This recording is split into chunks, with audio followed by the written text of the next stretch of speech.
Usually when I used to see the senator, he would either be yelling at me in his office or giving me a hard time when I testified. So I look forward to today. I want to start with the fact that before you were a two-term senator, before you were chair of the Senate Committee on Foreign Relations, you were a mayor in the great city of Chattanooga. That's right.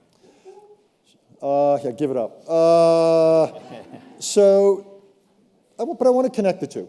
When you used to go home, how did you persuade your constituents that what you were doing in Washington, that what you were doing as chair of the Senate Foreign Relations Committee was relevant to them? How did you make them care about what it was you're doing and not resent you for doing that, as opposed to something that was more immediately obvious in their interest? Well, thank you, and I'll answer that. It's good to be with you, and I want you to remember how nice I was actually when you came in the committees. I'm glad to be with all of you. It's a privilege to be back in the fray to a degree. I've been on a 6-month strike where I haven't seen 1 second of television other than maybe the Masters or something else. But wow. And they're my friends in television, but I only know what I know through what I've read. To your question, I was a business person actually and spent most of my life building shopping centers around the country. I was a civic leader in my community, and then you're right, I was a mayor.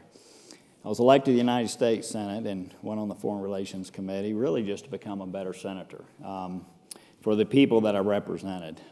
It wasn't, I didn't study that in college. I knew not that much about history. And so what I learned about foreign policy, I learned doing death marches through the Middle East and other places and camping on the committee. What I found when I went back home, Richard, was there's been dissertations that have been written about people who serve in the Senate and how and they're on the Foreign Relations Committee, and especially if they're chairman of the Foreign Relations Committee, it's a great way to be unelected. I know Jim Risch from Idaho, seriously, the current chairman of the committee. Current chairman of the committee, was somewhat concerned that during his election year, he was then going to become the chairman of the Foreign Relations Committee. I remember when I first worked in Washington, Fulbright from Arkansas was the chairman, and he used to go home, put on his overalls, and remind people that he was still local. He hadn't basically lost his connection. Here's what I found. I think because of the times, it was nothing like that.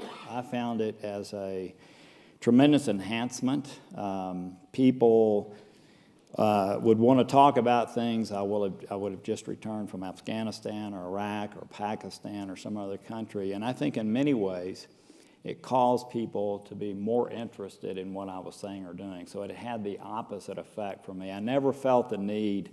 I was always connected to home, being chairman of the committee or a rising chairman, if you will, at some points in my tenure.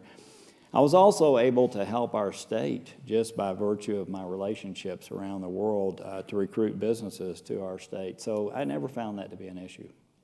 Let's talk a little bit. By the way, we're going to talk for a few minutes between ourselves, then we'll open it up to you all. And I expect there'll be all sorts of questions about the issues du jour, from Venezuela to Iran to what's going on at the G20 to North Korea to Russia to China, you name it. No shortage. It's a good time to be president of the Council on Foreign Relations, by the way. No shortage of it. But I want to drill down a little bit on Congress for a second. Over the last few months, we've seen several times where the president had been granted authorities by Congress, whether in the area of tariffs or sanctions, also in his ability to wage war. And it just seems, what do you say when people say, Congress has just either gone too far in its grants of authority, or they were made under one set of assumptions, and the idea of using sanctions against Canada when the sanctions were put in place for national security reasons, that essentially you have a president who's using powers not in good faith. What's your sense about whether the balance is off and whether it needs to be righted? More, the pendulum needs to go back a little bit more in the direction of Congress. To me, that's an easy one. But the fact is that for decades, the balance of power has been moving towards the executive branch. It's been doing that for some time, and it's really been magnified over the last decade or so. The country's divided. Congress is divided. It's difficult for big problems, actually any problem, to be solved by Congress right now because of that polarity. At the end of the day, constituents around the country, our citizens, want to see action take place, and so they're more forgiving, actually in many ways supportive of an executive branch that's willing to take things on. To me, that's the opposite of what ought to be happening. We should be acting as a full, equal branch. The legislative branch is certainly equal to the executive branch. They have some powers on foreign policy that no doubt through the Constitution gives him some prerogatives. But the 1974 Trade Act, there was a waiver put in place by Congress. Congress gave the president tariffing ability. In an emergency. In an emergency. I thought that it was an absolute abuse of authority for him to use that to put tariffs in place against Mexico and Canada and then the European Union, and then led to charge, Richard, on the Senate floor to try to pass a piece of legislation to block what he was doing. There were 7 or 8 Republicans who joined me. Democrats are divided on the issue because the steel unions and others keep them at bay on issues like this. Any other time, though, Republicans would have been swinging from the ceilings trying to keep a Democratic president from doing the same. The same thing happened on the border issue where emergency powers were used. Are you kidding me? I mean, this was, by the way, there were $25 billion was available a year ago to deal with the border issue if the president was just willing to grant a permanent status to Dreamers, which, by the way, 85% of Republicans would like to see happen. So you're seeing more and more of that. I know recently on the sale to Saudi Arabia, emergency powers were used, again, surpassing Congress. Personally, I do think we should be selling defensive weaponry to Saudi Arabia. One of the things that, and by the way, I'm really disgusted with the way our country has handled the Khashoggi killing. I mean, I think that in our own country, the Crown Prince would be convicted in 30 minutes by a jury just hearing the evidence that we have against what has occurred. But I do think we should stop selling them offensive weaponry currently until we figure out some way of dealing with what they're doing. But again, Congress did take actions there. It's going to be vetoed, and he's going to overcome it. But that is a place where they did step forward and try to block what was happening. Okay, so you're right. Congress passed things. It's going to be veto, and Congress will not vote to override the veto, largely because the preponderance of Republicans won't challenge this president. And is that just simply a crass political fact of life, that they're worried if they challenge this president, they go home and they get primaried and they lose? Look, it's we have this conversation nonstop. I have a lot of friends in the Senate on both sides of the aisle, and I talk to my friends who ran in 2018 on the Republican side, and they tell me, Bob, look, nobody asks us about issues anymore. No one. Base does not ask us about issues, and these are people who come to Republican primary events, which a lot of people don't go to, but there is a group of people who do. And what they're asking, folks, and these are the ones that decide who is going to be victorious in a primary, they're asking one thing: are you with the president or not? And an answer that says, well, I'm with him when he's right, and I'm not with him when he's wrong, that is not an acceptable answer in many of the states where folks are worried about primaries. And so you see that playing out right now. I mean, for instance, on the emergency powers component relative to the border, I got to believe that, and I respect and really, such a great privilege to serve in the Senate. I would say of the 50-plus senators we have on the Republican side, 40-something had to believe that that was an inappropriate stance, and yet you had very few people who stepped forward to do it for that reason of wanting to seek and win re-election. I always think a democracy gets in trouble when secret ballots would be fundamentally different than public ballots, and that's what you're suggesting we've reached now with the Senate. People ask me all the time, Richard, are you concerned about money in politics? And I go, no. I mean, there's so much money washing around now, it doesn't concern me. What does concern me deeply is how people are getting their information and social media itself. It greatly concerns me what's happening there and how people are traveling traveling on bad information. I gave a talk recently at Harvard, it's about 2 months ago, and somebody reminded me that committee hearings in the Senate were private up until 1971. No one attended but the senators themselves. And so what I see happening in our country is we're moving from a democratic republic where we elect people to make decisions on our behalf to where people are weighing in such massive ways now through so many outlets, and senators are looking at how many emails and how many phone calls, which, by the way, in many cases are generated by incorrect information. And I do feel us moving to a place where it's not the way that it has been that has made our country so great, and that is being a democratic republic. There's so much participation and so much direct contact that is not necessarily always grounded in fact that it worries me. It does worry me. I want to ask you a little bit about another aspect of Republicans when it comes to foreign policy. During the Cold War for 4 decades, Republicans basically stood for a large U.S. leadership role in the world, pretty big on defense spending, willing to greenlight the use of military force, element of principle, though also in terms of concerns, say, about human rights we did in the Soviet Union or in China, but essentially support for free trade. You and I could probably make a list, along with most of the people in this room, of what traditional Republican foreign policy, and this was true of Bush 41, Reagan, Eisenhower, you name it. What is Republican foreign policy now? And is there one that's different than Donald Trump? Because what I'm interested in, not just whether people will stand up to him, but after Donald Trump goes, what is left of Republican foreign policy? So that's kind of a long answer. And it's because, we got 35 minutes left. So the Cold War was a unifying factor, was it not? For 40 plus years, Republicans and Democrats worked together through successive administrations of different parties to counter what was happening in the Soviet Union. In '89, all of that changed, and so that unifying force that was out there, us against them, you're either with them or you're with us, dissipated. We had a successful venture in 1991 with Desert Storm where we knew what we were going to do, we did it, and we left. And then we moved into other. It was a very capable administration, I think. I think you served in that administration. That's right. Exactly right. I'm sure solely because of you it worked out the way that it did. But more despite me. But there you go. So then we enter into 2 conflicts in Iraq and Afghanistan.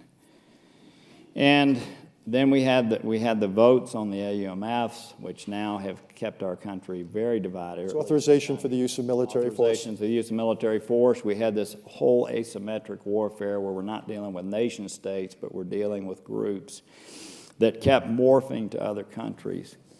And it's really changed the complexion of how people view foreign policy, and it's kept Congress from being able to come together. Well, let me just be more specific, though.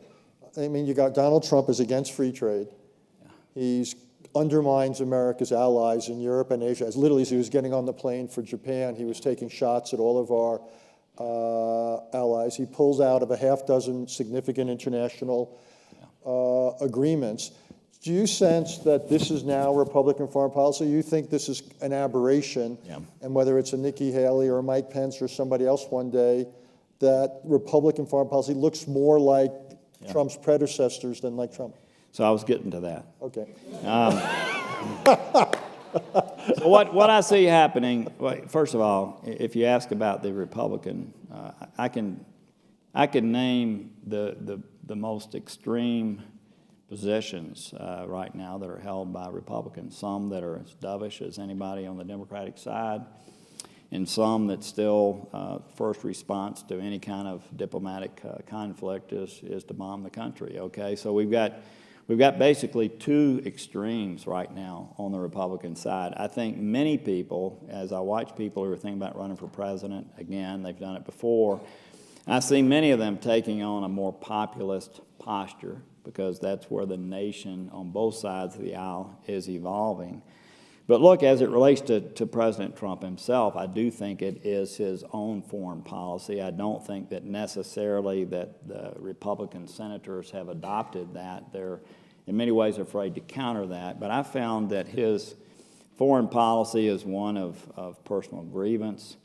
The best way to affect his decision-making is to be the last person to call him. I used to get calls from well, it's actually not a joke.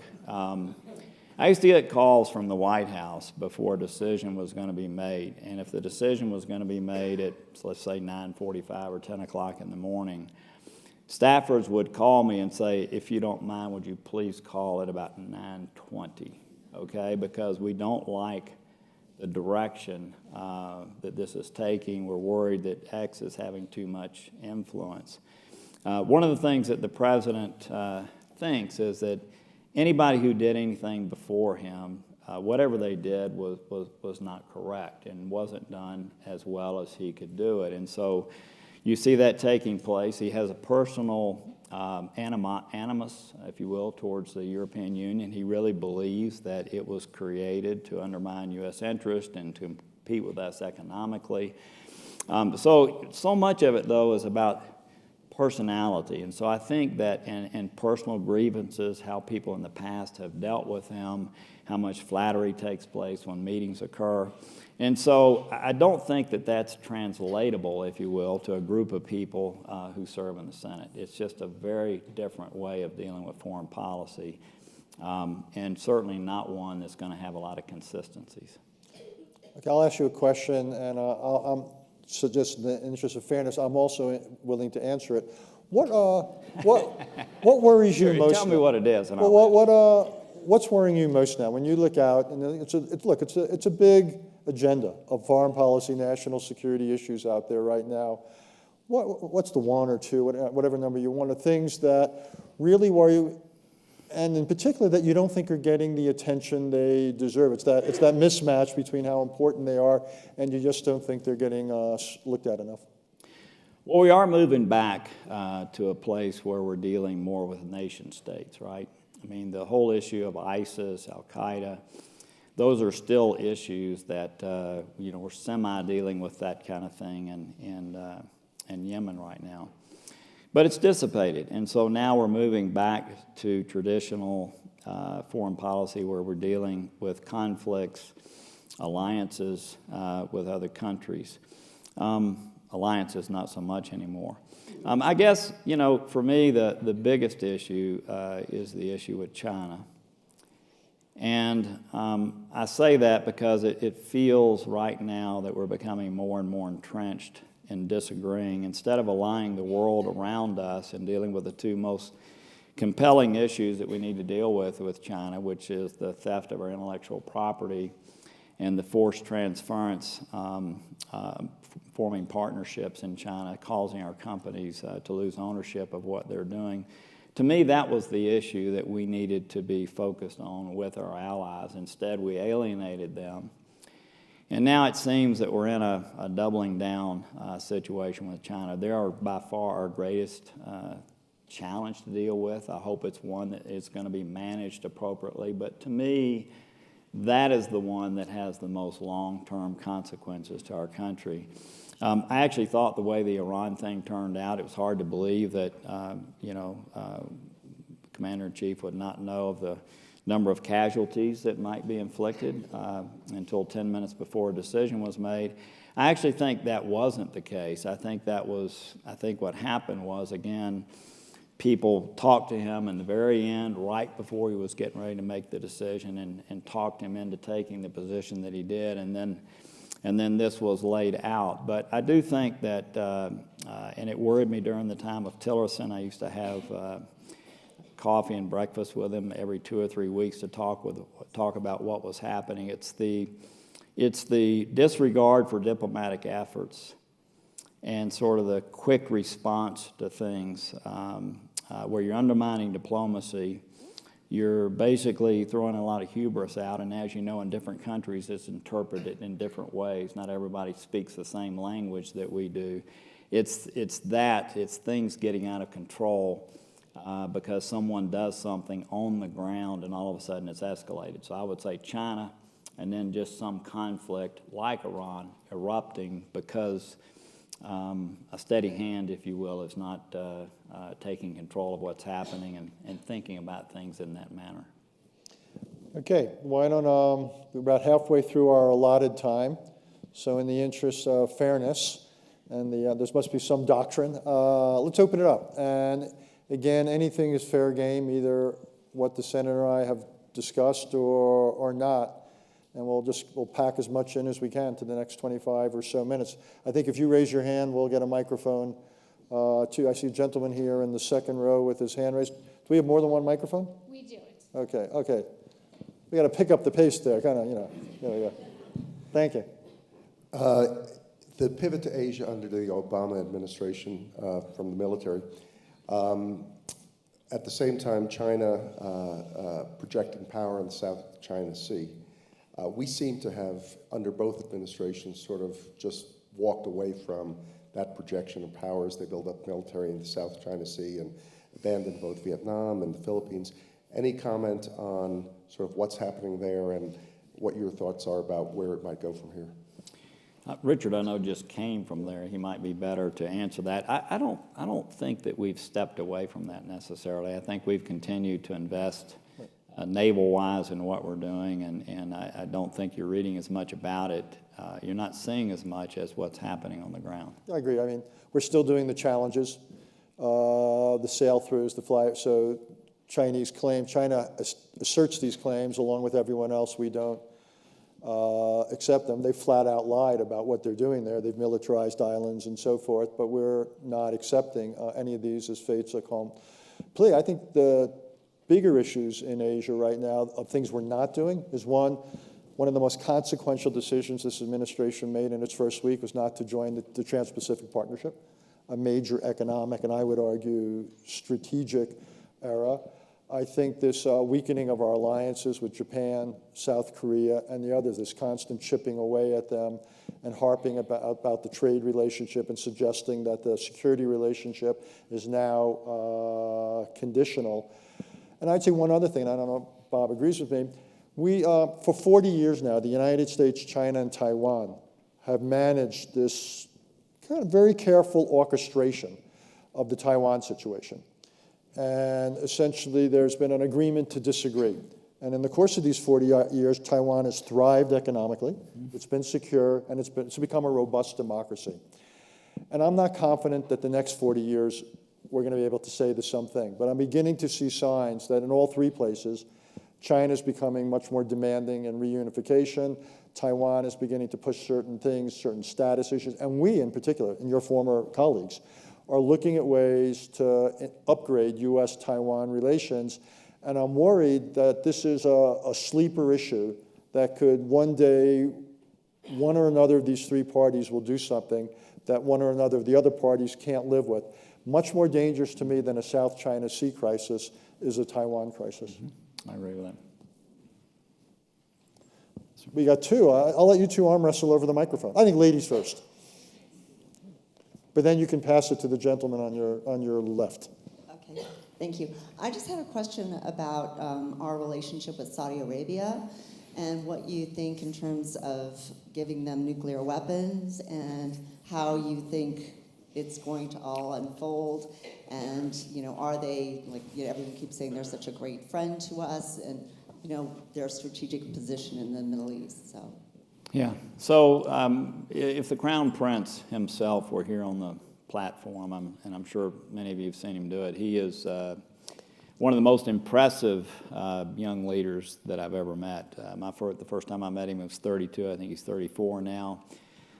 He could speak to economics as well as any Harvard MBA, or any Wall Street person. I mean, really spoke well, if you will, of a vision for the country. They understand that fossil fuels is not going to be forever the thing that's going to drive their country, and so he's diversifying. He's doing small things to deal with women's rights and driving, and of course allowing people to go to the movie theaters.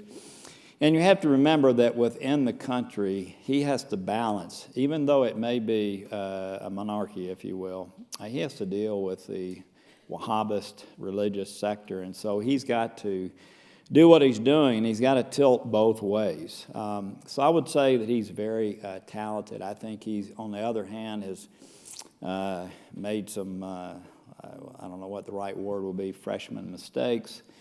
I think after having the major summit that took place in Riyadh, and then all of a sudden turning around and doing what he did with Qatar was just an absolute ridiculous and naive thing for him to do. And obviously what he did with Khashoggi, to me, is beyond the pale. I was part of a small group of people who had the briefing directly from Gina at CIA, and look, I'm surprised that this UN thing has just come out with what they've come out with. It was very grotesque, and I think for us to respond to say that, if they did, we don't know if he did it or didn't do it, but they're our friend. I think that we have to. One of the things I've learned about leaving the Senate, and I had no idea of this. You're up under the hood. You're working hard every day. You're up at 4:30. You're trying to get briefed up. You're dealing with things that are happening around the world. One of the things I never imagined was that, and mine is a minor voice. I was just a member of the Senate. How much your voice matters around the country, and it matters around the world. And when the president said what he said about that issue, that was heard around the world. It was heard in Saudi Arabia. And again, if you have a crown prince at, say, 34 today that learns that it's okay to do this, more of this will occur. So I think we haven't quite figured out. We do need to, I don't call them our friend. I call them a semi-important country that has been important to us economically, not near so important now. That is part of a somewhat positive alliance that we have in the region, that we need to do what we can to hold them together, but to marsh them when they're out of line and do things incorrectly. And I think we've been way too chummy with that. And that's one of the things that truly has divided Congress today, the whole conflict in Yemen. And I don't think there's near enough reporting, by the way, on the Houthis firing of missiles into Saudi Arabia. And by the way, we have a lot of American citizens there whose security is at risk. But we, in my opinion, have not striven to balance that properly. And again, I would say that let's sell them defensive weapons to protect themselves. Let's hold off on the offensive weapons until we see better behavior. Let me talk about another country in the Middle East, which whether you think you and your former colleagues in the Congress are overly and unconditionally supportive, which is Israel. This administration, has essentially supported the movement of the embassy to Jerusalem. It's come out in supporting the annexation of the Golan. After 2.5 years, the deal of the century neglects to mention political criteria. It's essentially, it was described the other day, instead the expression by one of my colleagues, Mac Boot, it wasn't realpolitik, it was real estate politik. Basically putting out great financial incentives without a political dimension. And there's people like me who worry because they say this is doing no favors to Israel. If you want Israel to be a secure, prosperous Jewish democracy, in order for that to happen, you actually need a Palestinian state as well. So do you think this administration and and supporters in Congress on this issue are actually doing Israel a service or a disservice? Well, I'm going to say something that probably will get tomatoes thrown at me. I, in my time there, and again, I just learned what I learned on the ground. I don't have the steeped knowledge that you and many others in this audience have. But I came to believe that the whole Israeli-Palestinian issue was not of the great importance that people have placed on it. I'm sorry. I don't think the Arabs really care so much about it. I'm sorry. I think that I think that the whole focus on it, we need to focus on it. It's an issue like many others around the world that need to be resolved, and there are so many poor and destitute Palestinians. I've traveled the Gaza from top to bottom incognito. Know that I was standing beside Hamas leaders as they were pulling things out of the tunnel coming from Egypt. So, I mean, I've seen firsthand the devastation there, the poverty that people are living in. But I don't think there has been a partner for Israel to deal with. I think that Bibi has been overly militant in his handling of it. I know he's our friend. But I just don't think it's been the biggest issue in the world. I'm sorry. What the administration is attempting to do is, and Jared came in and talked to a small group of us 6 months or so ago before I left. It is going to be focused on the economic piece, but it's also going to be focused on the fact that it's not two-state, it is state minus. Still having the security apparatus of Israel there, and you can understand why on one hand they would want that security to be there for their own citizens. On the other hand, when you look at these settlements, I don't think people that haven't been there quite realize what these are. I mean, these are cities that have been built up in the Western Bank, and there is going to have to be a trade of real estate, as you mentioned, but the answer is I think the way they've gone about it probably is going to lead to stalemate for some time. What about if it led to Israel? If the Palestinians are clearly rejecting whatever is being put forward, and if this leads to Israeli selective annexation of chunks of the West Bank, do you think that Congress would do anything about that? Honestly, I don't think that because of the way the whole Israel issue plays out in Washington, I think it would be very difficult for Congress to unify in a way to oppose that. Do you agree?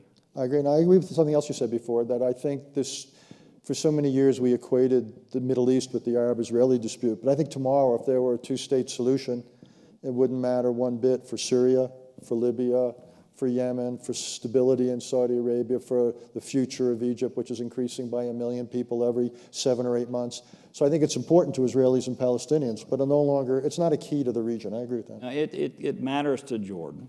Yeah, fair enough. And the king has staked his future on it, and he, is obviously a student of the region and likens himself to the Henry Kissinger of the region, and I always enjoy being with him. But it matters to him. I will tell you in my many, many, many, many trips, and just like in business where you spend 80% of your time on problems and 20% of your time on opportunities, the same thing happens in foreign policy. So most of our trips and efforts were in the Middle East. I never, ever heard, other than the King of Jordan, anyone ever mention the problems they were having in their country tied in any way whatsoever to Israeli Palestine. I want to pick on something you said. You said we spend 80% of our time on problems, 20% on opportunities. Give us an example of an opportunity that you think is out there, a potential one that is being under-attended to. If you had some discretionary calories, time, money, whatever, what do you think is something interesting out there? I think we have tremendous opportunities in the Western Hemisphere.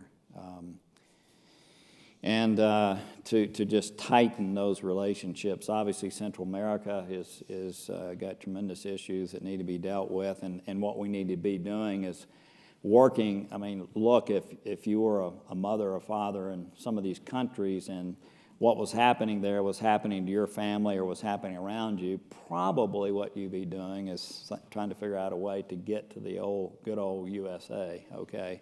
I think that's what most of us would be attempting to do. But the region, I mean, you look at South America, you look at the resources, you look at the other countries which are trying to deal in there, especially as it relates to minerals and resources.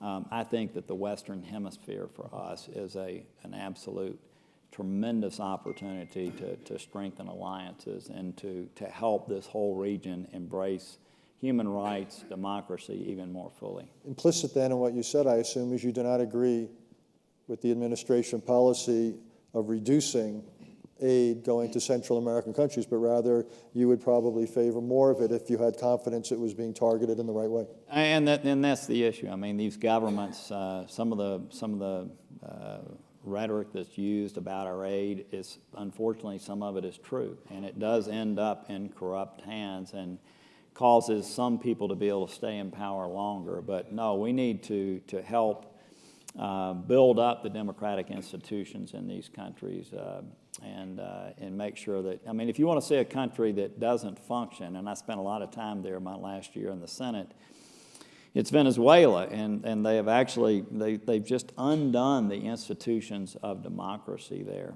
and that leads to bad outcomes, and what we need to be doing is everything we can to strengthen those. Okay, Gerald, did you have your...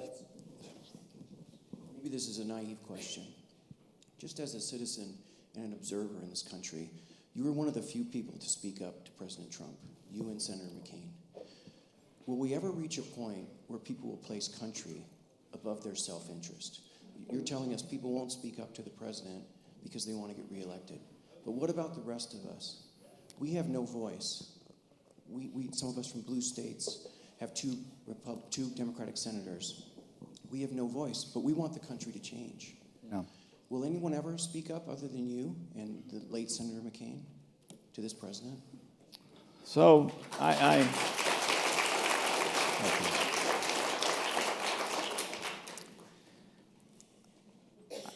first of all, when I ran for the Senate, I told people in our state that I was going to serve for a maximum of 2 terms. When I came to the end of my first term, I almost did not run for a second. And knowing that I was likely to be the lead Republican on foreign policy, I went ahead and did that. But each month during the campaign for my second term, I was really reanalyzing whether to do so. And so I say that to say that when I was in the Senate, I felt the entire time 100% independent, that I was representing our state, both sides of the aisle, and when I was around the world representing our country. And so I never felt any inhibition to not just speak what I felt to be the truth. If you counter that with the fact that there are numbers of people who plan to be in the Senate for the rest of their life, and you understand the tribal way that politics has evolved, and while I would prefer to have people who run to serve in the Senate to be there on a mission, and to do their job and to leave, I would prefer that greatly. I understand why people react the way they do. I'm sometimes disappointed, but I'm sorry, it is the way that it is. And a lot of people, here's what people I think here's what they end up rationalizing. They end up rationalizing that the country or their state is so much better off with them being there. Look, it is the rationale. Look, I may have to, I may have to soften the edge here, and I may have to do this, but for me to be reelected, the country is so much better off having me there because of my institutional knowledge or whatever. And so, look, I'd much prefer that, my sense is that you come into the Senate and people say, well, there's all this, we talked about it last night at dinner, but there's all this institutional knowledge that people have, and when they leave, it disappears. I don't know. I think if you apply yourself, it is like drinking out of a fire hose in the beginning, but I think the curve is pretty rapid, and I think that to have people there who are fresh and energetic and not focused on being there for 30 to 40 years, you'd see more of that happening. But today, you see. Bob, I want to raise an issue while we have some time, which is climate change. And my question is, what gives with Republicans on climate change? The science is overwhelming. And if we were actually doing things in terms of clean energy, it would generate jobs, so it would be good economically. So let me give you my theory and tell me why I'm crazy. But I actually think that a lot of the opposition to climate change in the Republican Party and the president's base is not about climate change. But this has become a symbolic issue where the elites are saying, and people like me, the foreign policy establishment is saying, this matters. And people are just saying, we're tired of listening to all you people telling us what matters, and we're just pushing back, and we know this gets under your skin, and that's your problem, and we like it. So am I missing something here? Or is, because I can't understand, given what climate change will do to us as a world and as a country, economic and national security implications, and even I do think there's economic opportunity here in terms of solar, alternatives, what have you. I cannot understand. One last thing, even for evangelicals, last I checked, God created the heavens and the earth. We're here as custodians. Why have Republicans become so hostile to doing anything serious about climate change? Yeah. So I think there is a degree of the cultural aspect that you alluded to in the second part, and that is this sort of elite sense that people are trying to hoard over, if you will, people. So I think there is some of that. I think, obviously, let's face it, what's happening in politics today, that positions like this are helping people get elected. I mean, this is a position that President Trump took, that it was a hoax. I will say that there are more Republican senators than you think that believe climate change is real, and not just that, but humans are contributing to it, okay? I mean, you take Lamar Alexander, you take myself, I think Mitt Romney and other people. There are people there that believe that. The issue has been, what do you do? I mean, it really is. I remember I was on the Energy Committee when I first came to the Senate, and I remember calling Rex Tillerson at Exxon at the time. Said, hey, look, a carbon tax seems to me to be like a semi-rational thing. What do you think? And he agreed, by the way. I mean, this whole Rube Goldberg, cap and trade thing, I went to Europe to study what they had. It doesn't work. It's not working. That what we proposed here in our own country would not work. But what do you do about it? And what do you do in particular when you raise a price on carbon and the technology is not quite there, if you will, to be able to cause the transformation to take place? So again, I think what the world has not really come to yet, and what we as a nation have not come to, okay, we agree that climate change is real. We agree humans are contributing.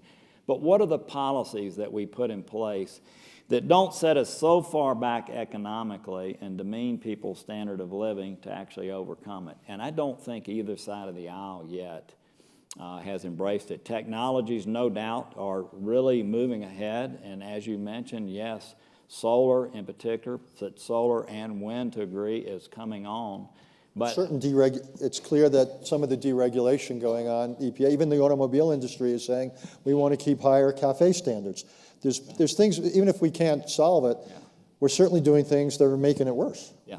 No, I think, the mileage standards that were put in place years ago did a tremendous amount to help us as a nation move ahead. And let's face it, as it relates to developed countries, we've actually done more than most in the world. Trying to create a world regime to deal with it, though, when you're dealing with a country the size of China, which is trying to move as many people as they can into higher economic conditions, makes it very, very difficult, and makes it difficult for citizens to understand why their economic growth, because they're a developed country, should be hampered to allow others to catch up. But I thought the genius, I'm going to push back on you that, because two reasons. One is I do think the job-creating part is real. Second of all, the genius of the Paris Agreement, in a funny sort of way, was it was a bottom-up agreement, not top-down. No country was told what it had to do on climate. Every country chose its own 5-year path and said, this is how ambitious we're going to be. We're going to set our own goals. We're going to determine on how we get there. So it was voluntary and it was nationally set. And that, to me, it was an international agreement that was the sum total of national decisions. I would have thought that an administration that was obsessed with sovereignty, This would have been the form of international agreement they would have loved. And they should have said, this should be a model for all international agreements. We get to decide, nothing's imposed on us. Well, I was put on the speakerphone while a whole cadre of people were gathered around the president and they were arguing pro and con. I did think that, and by the way, the goals that we set in place were not achievable. So let me say that one more time. The goals that we set in place were not achievable. You mean in Paris? Yes. And so, to me, a better route of dealing with that was to see if there was some way to renegotiate what we ourselves had put in place on the front end. That, to me, was a much better way of dealing with it and stay within the compact, but to say, hey, we realize that the goals that were laid out are not something that we could do without just shutting our economy down, but we will agree to do this, and by the way, this is much greater than most countries in the compact were willing to do. We got time for one last quick question and one last quick answer. Yes, ma'am. I see in the fourth row towards the back. I can't, right there. If you keep it quick, we'll keep it quick at our end, I promise. I just wondered if you could talk about the current state of the State Department under this president. It's the state of state. Yeah. That's a happy note to end on, don't you think?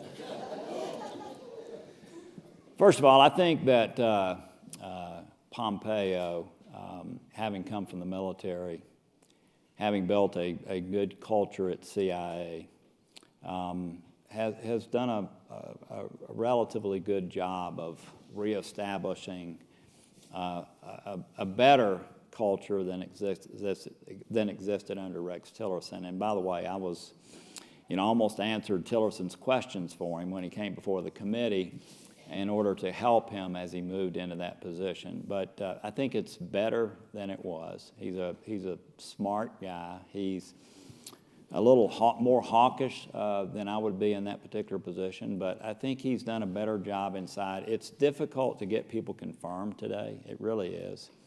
He had a chief of staff that was coming over, hopefully, from the CIA. It took like a year and 4 months to have that person confirmed, over grievances that really related back to things he had done as a congressman. Remember, he was a Tea Party congressman from Kansas, and he wore Hillary Clinton out over the emails, remember? And so there was sort of a payback that was taking place. So it's been difficult to get people confirmed.